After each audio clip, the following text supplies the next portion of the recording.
It's been a while. I have something to show you today that I'm really excited about. You know my studio? It makes music sometimes.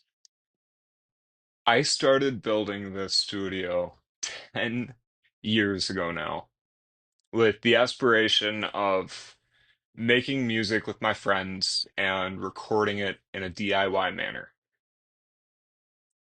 5 years ago, I was inspired by my background as a research engineer to implement modular synthesizers as a means of pushing that exploration further. And this culminated in a problem. On my last album, I could spend anywhere from a day to several months preparing the synthesizer to perform everything but the guitar and vocals. And this problem comes about because modular synthesizers don't behave like traditional instruments. Let me show you. You can really do a lot with them, but you have to set up a system in order to be able to make a sound. Right here we have a kick drum, but if I turn the decay up, open the filter a little bit, and turn the oscillator decay up, that's almost a tom.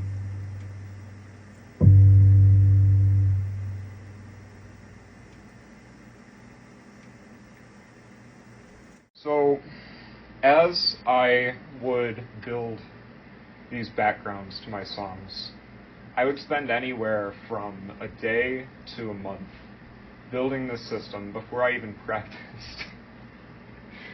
And I I started this about music, not about technical exploration, as cool as some of the video stuff is that I've been doing. So I decided to change that about 3 years ago. And I started building a device that I am here to present to you today. I call this device the MIDI Yoke, and it converts a MIDI controller into a modular instrument itself. And I I hear the contradiction there. It sounds like I have made things much more complicated for myself. But I have a demonstration that can change your mind. I have a kick drum here, we've heard it.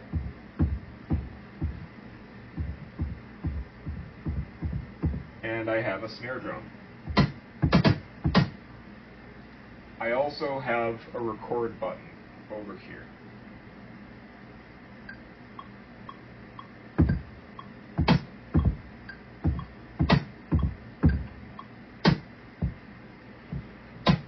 So I have a sequence going on behind me, and up to this point, I have given you no proof that what is going on here is anything novel. You've probably seen producers do a similar trick with a drum pad.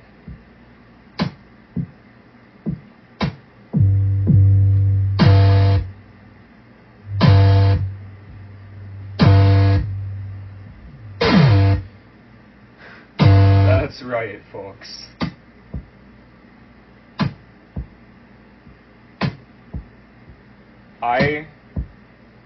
Without getting into the signal processing here, I have built a system that allows me to convert groups within a MIDI protocol instance into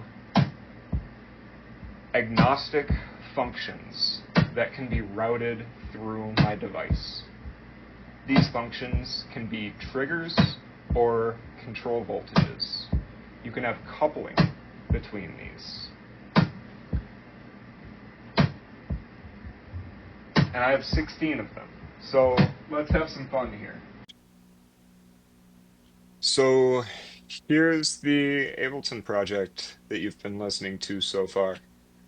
I have a couple pre-recorded MIDI loops here for the purpose of this demo, but first I wanted to show you the GUI for the MIDI Yoke. This tool allows me to visualize the output channels of my device. I'm building in methods for controlling from the GUI's side, but currently I'm doing most of this in coding. And I mostly use it from GraphView. So after you load the hardware, you can see the functions that are programmed on the device. Here you see that there are green and blue lines. Those represent the MIDI CC and the MIDI note, respectively. And those are used for my kick and snare. I built this map to help interpret the mapping a bit better. It's starting to become muscle memory, and eventually I want to turn this into a sticker if I can tie down the human interface enough. But using this, I can get an idea of values over time and where a control parameter is. So let's get that kick and snare playing from earlier. For simplicity here, I will refer to voltages as low and high so that I don't have to get too crazy with this. But in order to create this kick and snare, I need to drive two separate voltage levels to the synthesizer. I'm controlling two separate sets of parameters, and I chose to do that in this configuration using two separate channels of the MIDI yoke instead of a mult to show coupling between different output channels. There is also coupling between CC, not that one. There's coupling between CC, but I'm still working this one out a little bit.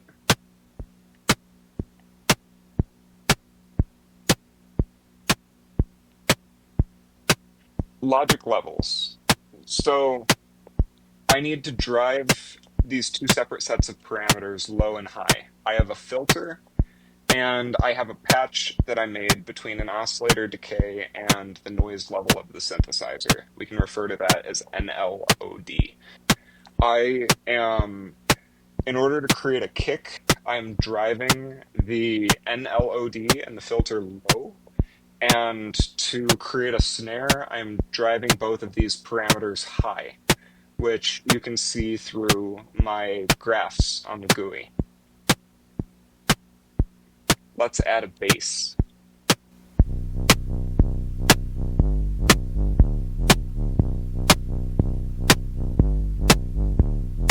My friend JD and I built an automated calibration tool with an analog mux and Digilant 83 to get these DACs 1 volt per octave through 10 whole octaves in some sense. I also have a filter with resonance.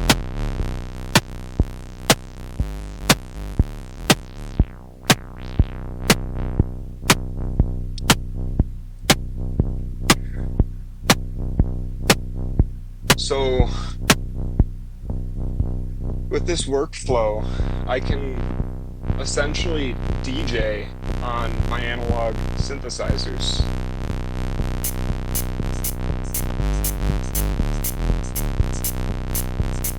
I've also got a mod.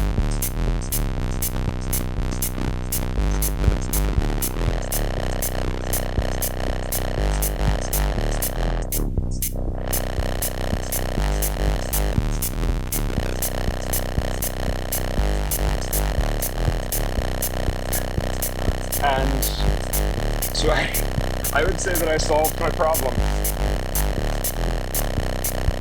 I'm pretty happy with this. And that's about it. I've got a lot of ideas that I'm not about ready to share, but I will soon. I've really been looking forward to getting this project done because this has been a large technical debt that I've been working on and exploring. And it's really created something fantastic. I've created so much music in the past couple weeks. And one thing that I'm willing to share is I've been working with Ableton Note recently. And something really exciting about this has been the idea that I'll be able to send Ableton Note information to my computer. And so I can do field recordings. The big picture is that the MIDI yoke has allowed me to expand the potential of my instrument. I'm really honored that you've listened to me share this. This has really been one of the most technical and challenging chapters of my life, and I'm really proud to share what I have here.